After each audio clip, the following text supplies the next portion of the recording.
আসসালামু আলাইকুম রহমতুল্লাহ। আশা করি প্রত্যেকে ভালো আছেন। আজকে আমরা আরেকটি পিআরবি থেকে গুরুত্বপূর্ণ প্রশ্ন উপস্থাপন করতে যাচ্ছি। আশা করি সেই সাথেই থাকবেন। প্রশ্নটা হচ্ছে পিআরবির যে টিআই প্যারেড কি, বা টিআই প্যারেড টিআই প্যারেডকে কিভাবে সংজ্ঞায়িত করা হয়েছে, বা টিআই প্যারেড বা শনাক্তকরণ মহড়া বলতে কি বোঝায়, এবং এই টিআই প্যারেডের ক্ষেত্রে সন্দিগ্ধ ব্যক্তি শনাক্তকরণ মহড়ায় পদ্ধতি আলোচনা করব।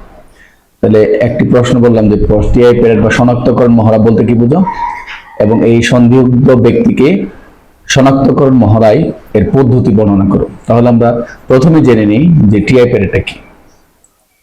টিআই প্যারেড ইংরেজি হচ্ছে টেস্ট আইডেন্টিফিকেশন অফ প্যারেড বা টেস্ট আইডেন্টিফিকেশন প্যারেড। এই টিআই প্যারেড বা টেস্ট আইডেন্টিফিকেশন প্যারেড হলো এটা একটা বিচারিক প্রক্রিয়া, আমাদের মনে রাখতে হবে।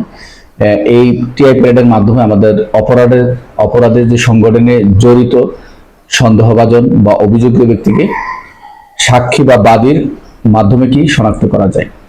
তাহলে আমরা কি বললাম যে টিআই প্যারেড হলো টেস্ট আইডেন্টিফিকেশন প্যারেড, এবং এটি একটি বিচারিক প্রক্রিয়া। এটির মাধ্যমে অপরাধ সংগঠনের সাথে জড়িত সন্দেহভাজন বা অভিযুক্ত ব্যক্তিকে সাক্ষী বা বাদীর মাধ্যমে কি এটাকে শনাক্ত করা যায় বা শনাক্ত করা হয়।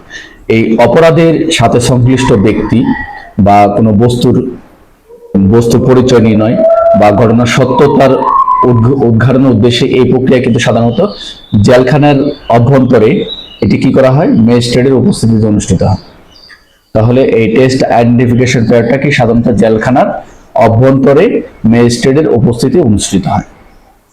আচ্ছা, এটি আমরা যদি খেয়াল করি যে এই টেস্ট আইডেন্টিফিকেশন যে প্যারেডটি, এটি সাধারণত আমরা জানি স্বাক্ষরের 9 ধারা এবং পিআরবি বিধি আমরা 282 এবং 383-তে এটি পরিচালিত হবে, এটি আলোচনা করা হয়েছে। আর টিআই প্যারেডের তথ্য বিপি ফর্ম আমরা জানি যে 46-এ লিপিবদ্ধ করা হয়। তাহলে এটি টিআই প্যারেড স্বাক্ষরের 9 ধারা এবং পিআরবি 282-83 অনুযায়ী এটা আমরা দেখতে পাই। তবে এখন টিআই প্যারেড মোটামুটি আমরা সংজ্ঞাটা দেখলাম। এখন যদি আমরা আলোচনা করি যে টিআই প্যারেডের ক্ষেত্রে সেই সন্দিগ্ধ ব্যক্তিকে শনাক্তকরণ মহড়া পদ্ধতিটা কি হবে সেটা একটু লেখেন। এখানে কয়েকটা পয়েন্ট আকারে লিখলে আপনার হবে। প্রথম পয়েন্ট আপনারা এভাবে মনে রাখবেন যে টিআই প্যারেড মূলত 282 অনুযায়ী শনাক্ত মহড়া অনুষ্ঠিত হয় বা নিম্ন উপস্থাপন করা গেল, এইটা ভাবে লিখতে পারেন।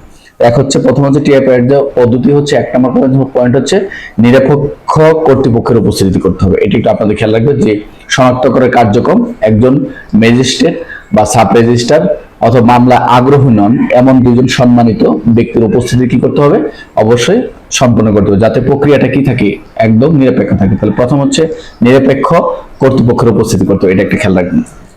আমরা যদি খেয়াল করি যে 2 নম্বর বলছে দ্রুত শনাক্ত করা সম্পন্ন করা।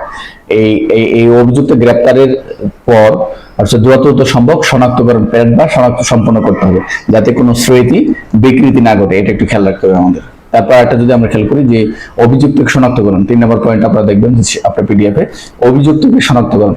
তাহলে এই সাক্ষী বাদীকে অভিযুক্তকে একাধিক সাধারণত 8 থেকে 10 জন একই ধরনের ব্যক্তির মধ্যে থেকে প্রকৃত অপরাধীকে কি করতে হবে, শনাক্ত করতে দেওয়া।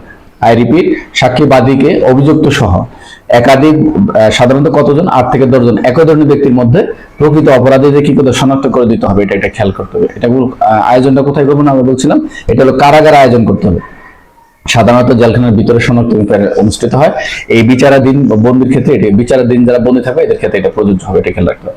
আর এই ক্ষেত্রে ম্যাজিস্ট্রেটের ভূমিকা এবং নথিভুক্ত করতে হবে, যে বিষয়টা যেরকম শনাক্তকরণ কার্যক্রম ম্যাজিস্ট্রেটের তত্ত্বাবধানে সম্পন্ন হবে সবসময় খেয়াল রাখতে হবে, এবং ফলাফল নথিভুক্ত করতে হবে। বিবি ফর্ম বলছেন 46 লিপিবদ্ধ করতে হবে, এটা একটু খেয়াল করতে হবে।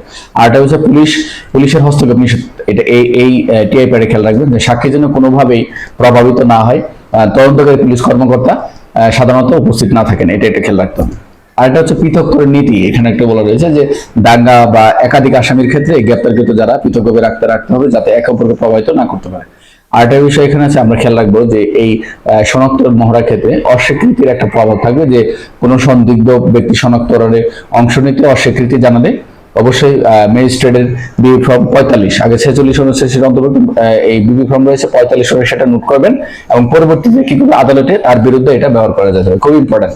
যদি কোনো কারণে অস্বীকৃতির প্রভাব আসে, তাহলে কোনো সন্দিগ্ধ ব্যক্তি বা শনাক্তকরণ অংশে কোনোভাবে যদি সে শনাক্ত করে বা অস্বীকৃতি জানায়, তাহলে বিষয়টি ম্যাজিস্ট্রেট বিপি ফর্ম 45 অনুযায়ী সেটাকে লিপিবদ্ধ করবেন বা নোট করবেন, পরবর্তী আদালতে এটি তার বিরুদ্ধে প্রমাণ হিসেবে ব্যবহার করে দেবেন। তাহলে আমরা কি দেখলাম, এই টিআই প্যারেড বা টেস্ট আইডেন্টিফিকেশন প্যারেড একটি খুব গুরুত্বপূর্ণ বিষয় এবং এটি একটি বিচার প্রক্রিয়া যার প্রমাণ সংগ্রহ বা পদ্ধতি, যার নিরপেক্ষ ভাবে সন্দেহভাজন আসামিকে শনাক্তকরণ এটাকে সহায়তা করে। তো এই বিচার প্রক্রিয়া খুবই গুরুত্বপূর্ণ এই বিষয়টি। আমরা সাক্ষ্যনের 9 ধারা এবং পিআরবি 282-83 মোটামুটি বিস্তারিত আলোচনা করা হয়েছে। তাহলে পরীক্ষা যদি প্রশ্ন আসে যে টিআই প্যারেড বা শনাক্তকরণ মহড়া বলতে কি বোঝো, এই সন্দিগ্ধ ব্যক্তির ক্ষেত্রে শনাক্ত মহড়া পদ্ধতি কি, তাহলে মোটামুটি আশা করি আপনারা খুব সহজেই এটা আয়ত্ত বুঝতে পেরেছেন। তাহলে আমরা আরেকবার দেখি যে টেস্ট অফ আইডেন্টিফিকেশন বা শনাক্ত মহড়াটা কি আসলে আমরা দেখলাম যে এই টেস্ট আইডেন্টিফিকেশন প্যারেড বা টিআই প্যারেড হচ্ছে এটা একটা বিচারিক প্রক্রিয়া যার মাধ্যমে অপরাধ সংগঠনের সাথে জড়িত সন্দেহভাজন বা অভিযুক্ত ব্যক্তিকে সাক্ষী বা বাদীর মাধ্যমে এটাকে ডিটেক্ট করা বা শনাক্ত করা যায়। তার মানে এই মোটামুটি এইটুকু দেখলেও কিন্তু হয়ে যায়। তার মানে এটা কোথায় অনুষ্ঠিত হবে, যে বলছে অপরাধের সাথে সংশ্লিষ্ট কোনো বস্তুর, এটা খুব ইম্পর্টেন্ট, কোনো সংশ্লিষ্ট ব্যক্তি বা বস্তুর পরিচয় নিয়ে নয়, যেটা সাক্ষ্যের কথা বলা রয়েছে 9 ধারা, বস্তুর পরিচয় নিয়ে নয় এবং ঘটনার সত্যতা উদ্ঘাটনের উদ্দেশ্যে এই প্রক্রিয়ায় সাধারণত জেলখানার অভ্যন্তরে ম্যাজিস্ট্রেটের উপস্থিতি অনুষ্ঠিত হয়। মোটামুটি কাছাকাছি লিখলেই হবে, জাস্ট যাতে এটার ইটা ঠিক থাকে। তাহলে আমরা সাক্ষ্যের 9 পিআরবি 282 অনুসারে এটা কার্যক্রম পরিচালিত হয়। আমরা বিভ্রম কথা দেখলাম, বিপি ফর্ম দেখলাম 46, বিভ্রম 46 অনুসারে পদ্ধতি, আর হচ্ছে যেটা যদি কোনো অস্বীকৃতি জানায় সেটা নোট করবেন কত, বিভ্রম 45। তো আজকে আলোচনা এই পর্যন্তই। প্রতি ভালো থাকবেন। আসসালামু আলাইকুম।